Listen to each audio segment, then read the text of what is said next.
As a student of adversity, I've been struck over the years by how some people with major challenges seem to draw strength from them. And I've heard the popular wisdom that has to do with finding meaning. And for a long time, I thought the meaning was out there, some great truth waiting to be found. But over time, I've come to feel that the truth is irrelevant. We call it finding meaning, but we might better call it forging meaning. My last book was about how families manage to deal with various kinds of challenging or unusual offspring.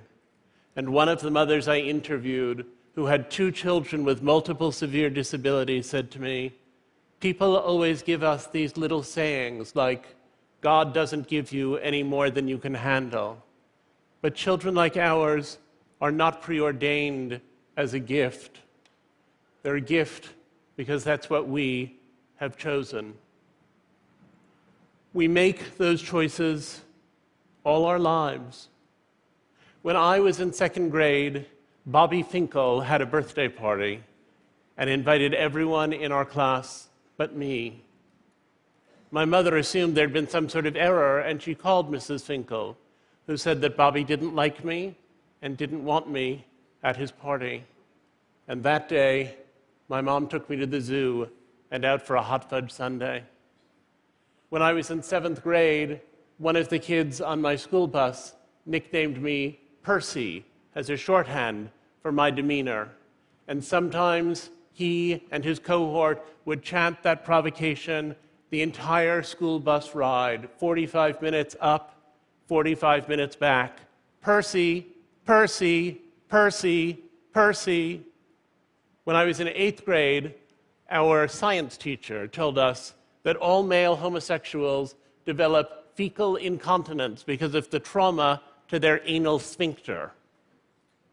And I graduated high school without ever going to the cafeteria, where I would have sat with the girls and been laughed at for doing so, or sat with the boys and been laughed at for being a boy who should be sitting with the girls.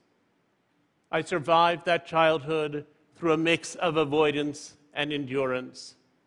What I didn't know then, and do know now, is that avoidance and endurance can be the entryway to forging meaning. After you've forged meaning, you need to incorporate that meaning into a new identity. You need to take the traumas and make them part of who you've come to be, and you need to fold the worst events of your life into a narrative of triumph, evincing a better self in response to things that hurt. One of the other mothers I interviewed when I was working on my book had been raped as an adolescent and had a child following that rape, which had thrown away her career plans and damaged all of her emotional relationships. But when I met her, she was 50, and I said to her, "Do you often think about the man who raped you?" And she said, "I used to think about him with anger, but now only with pity." And I thought she meant pity because he was so unevolved as to have done this terrible thing. And I said, "Pity?" And she said, "Yes, because he has a beautiful daughter and 2 beautiful grandchildren, and he doesn't know that, and I do. So as it turns out, I'm the lucky one."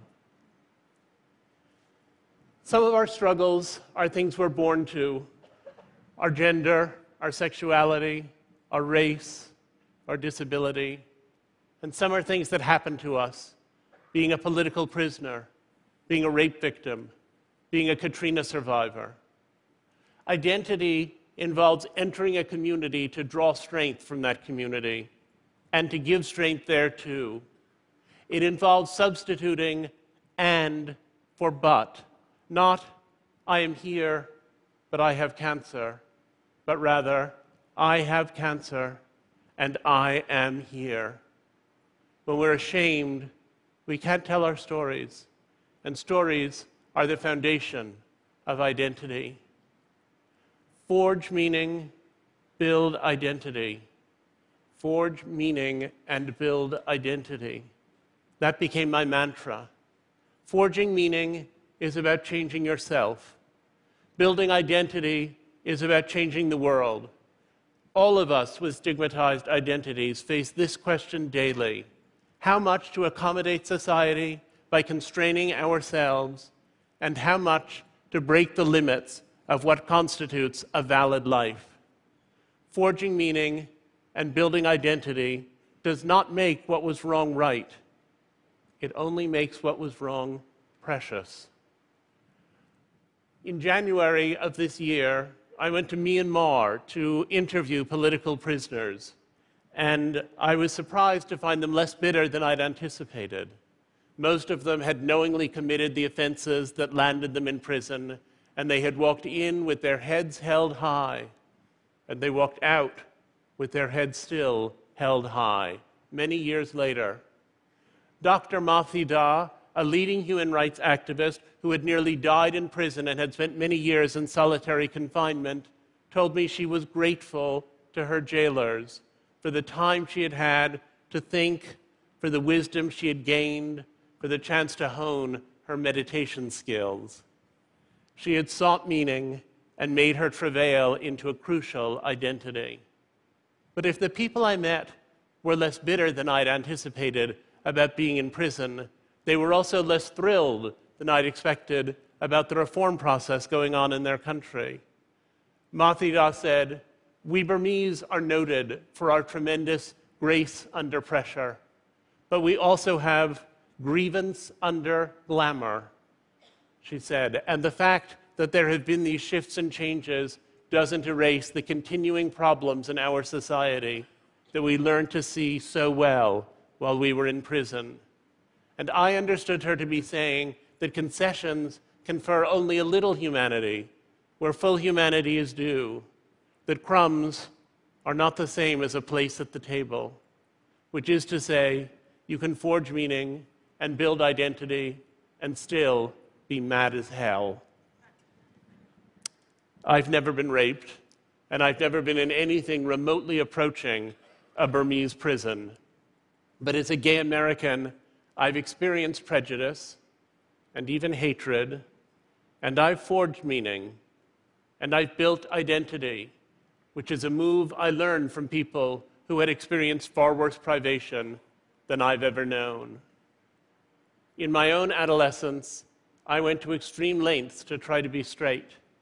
I enrolled myself in something called sexual surrogacy therapy, in which people I was encouraged to call doctors prescribed what I was encouraged to call exercises with women I was encouraged to call surrogates, who were not exactly prostitutes, but who were also not exactly anything else. My particular favorite was a blonde woman from the Deep South who eventually admitted to me that she was really a necrophiliac and had taken this job after she got in trouble down at the morgue.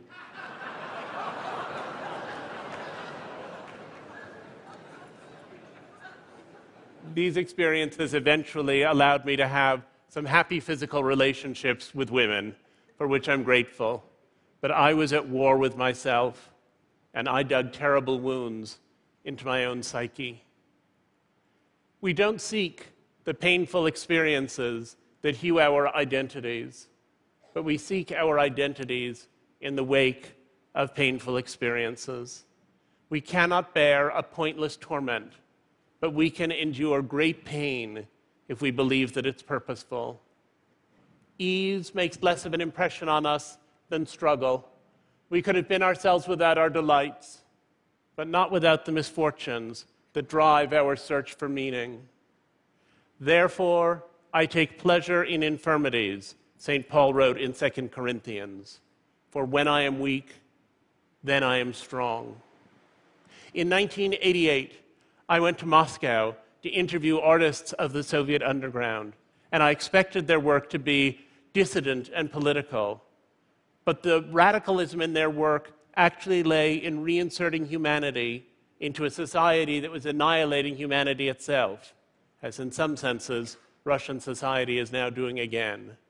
One of the artists I met said to me, "We were in training to be not artists, but angels."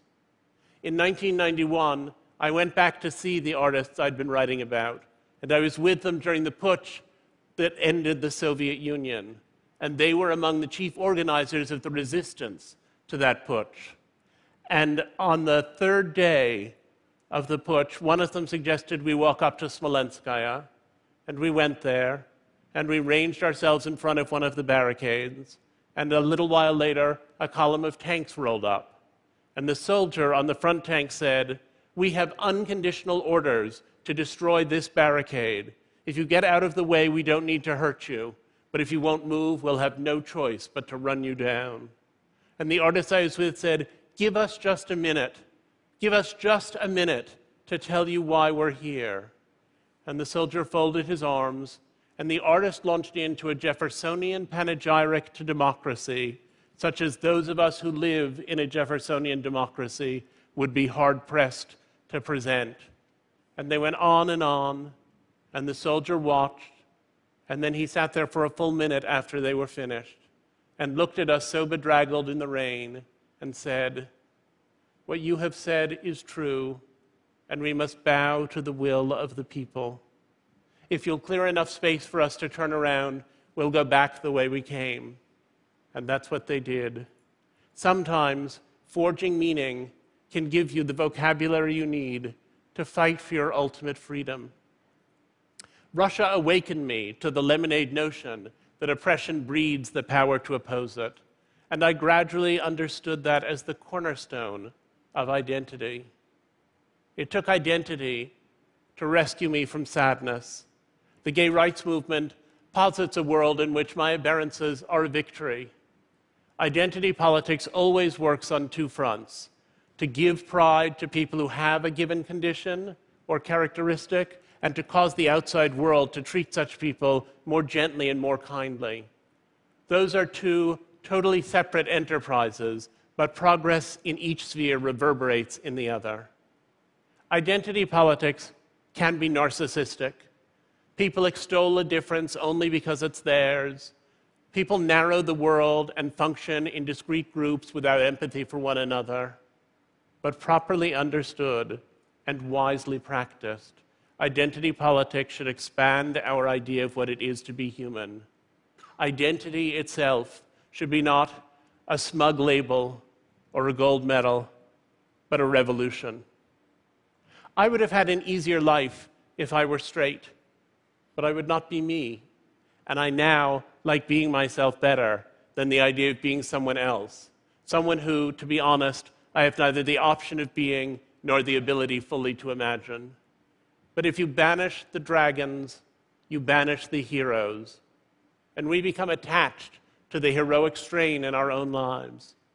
I've sometimes wondered whether I could have ceased to hate that part of myself without Gay Pride's Technicolor fiesta, of which this speech is one manifestation.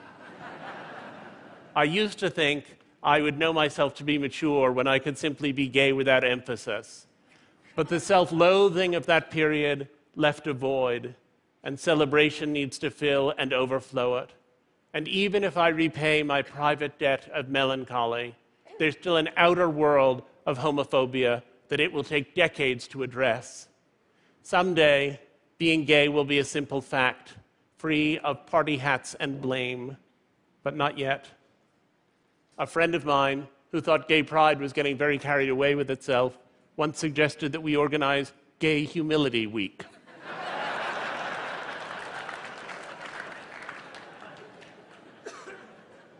It's a great idea, but its time has not yet come. And neutrality, which seems to lie halfway between despair and celebration, is actually the end game. In 29 states in the US, I could legally be fired or denied housing for being gay. In Russia, the anti-propaganda law has led to people being beaten in the streets. 27 African countries have passed laws against sodomy, and in Nigeria, gay people can legally be stoned to death, and lynchings have become common. In Saudi Arabia recently, 2 men who had been caught in carnal acts were sentenced to 7,000 lashes each. and are now permanently disabled as a result. So who can forge meaning and build identity? Gay rights are not primarily marriage rights, and for the millions who live in unaccepting places with no resources, dignity remains elusive. I'm lucky to have forged meaning and built identity, but that's still a rare privilege, and gay people deserve more collectively than the crumbs of justice. And yet, every step forward is so sweet. In 2007, 6 years after we met, my partner and I decided to get married. Meeting John had been the discovery of great happiness and also the elimination of great unhappiness. And sometimes I was so occupied with the disappearance of all that pain that I forgot about the joy, which was at first the less remarkable part of it to me. Marrying was a way to declare our love as more a presence than an absence. Marriage soon led us to children, and that meant new meanings and new identities, ours and theirs. I want my children to be happy, and I love them most achingly when they are sad. As a gay father, I can teach them to own what is wrong in their lives.